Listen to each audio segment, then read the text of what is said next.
இந்த பிஎம் ஸ்ரீயோடைய உள்ளிட்ட என்இபி சரத்துக்களை ஏற்றுக்கொண்டால் தான் அந்த நிதி கொடுப்புன்னு அவர் சொல்லியிருக்காரு. குறிப்பாக விதிகளுக்கு தமிழக அரசு உட்படுறதில்ல.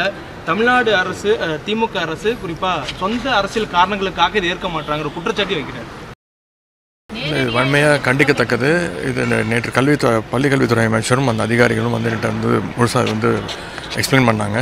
எப்படி ஒன்றிய அரசு மாற்றாந்தாய் மனப்பான்மையுடன் கல்வியில் மட்டுமல்ல, ஏற்கனவே ஒன்றிய அரசு அறிவித்த பட்ஜெட்டில் கூட பார்த்திங்கன்னா தமிழ்நாட்டுக்கு என்று ஒரு ரூபா கூட அவங்க ஒதுக்கலை, ஒரு திட்டத்தை கூட ஒதுக்கலை. ஆனால் வாய் கூசாமல் இந்த மாதிரி நிதி கொடுத்துட்டு வரி கொடுத்துட்டு திருப்பி கேட்குற ஒவ்வொரு மாநிலமும் அது மாதிரி திருப்பி கேட்குறது அநியாயம் அப்படின்னு சொல்லியிருக்கிறாங்க. இது வன்மையாக கண்டிக்கத்தக்கது. முதலமைச்சர் அவர்களும் இதை கண்டிச்சிருக்கிறாங்க. எப்போவுமே தமிழ்நாட்டில் இருமொழி கொள்கை தான். எங்கள் பேரறிஞர் அண்ணா அவர்கள் சொன்னது நாங்கள் எந்த காலத்திலையும் மும்மொழி கொள்கையை ஏற்றுக்கொள்ள மாட்டோம்.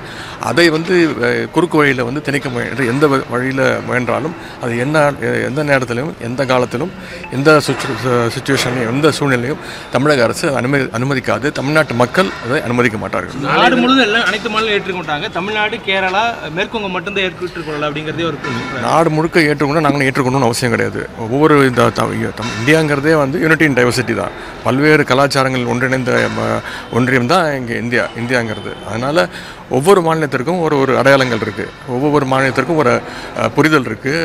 அப்படி பார்த்திங்கன்னா இந்தியாவிலே ஜிஆர் கிராஸ் என்ரோல்மெண்ட் ரேஷியோவில் இந்தியாவிலே நம்பர் 1 தமிழ்நாடு. அது இருமொழி கொள்கை தான்.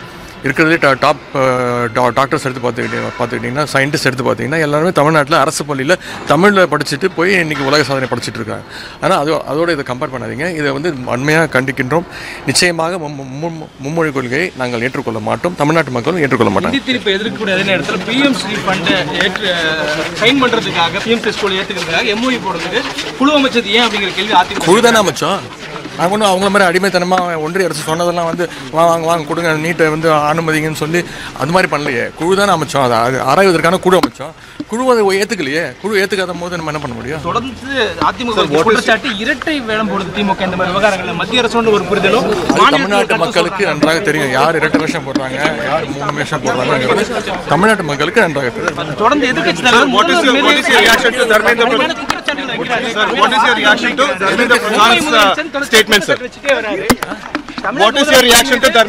தமிழக முதலமைச்சர் பொம்மை முதலமைச்சர் தொடர்ந்து எதிர்க்கட்சிகள் குற்றம் சாட்டிட்டே இருக்காரு. எதிர்க்கட்சி தலைவர் அவரோட வேலையை பார்க்குறாரு, அவ்வளோதான். Okay, sir, what is your reaction to Dharmendra Pradhan's statement, sir? Strongly condemned. And he said accept it. 3 language policy. applicable only for government.